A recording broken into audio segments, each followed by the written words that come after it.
వైఎస్ఆర్ జిల్లా బద్వేల్లో అంగన్వాడీ సెంటర్లకు పురుగు పట్టిన కందిపప్పు సరఫరా చేశారు అధికారులు. పసిపిల్లలకు పురుగు పట్టిన కందిపప్పును ఎలా సరఫరా చేశారంటూ బాధితులు గోడౌన్ వద్ద చేరుకొని అధికారులను నిలదీశారు.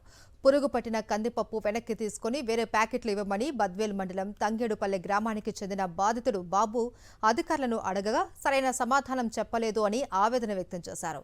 దీనిపై స్పందించిన డిప్యూటీ తహసీల్దార్ అలీఖాన్ మాట్లాడుతూ గోడౌన్కు పురుగు పట్టిన కందిపప్పు ప్యాకెట్లు వచ్చింది వాస్తవమే అని పై అధికారులకు సమాచారం ఇచ్చినట్లు ఆయన తెలిపారు.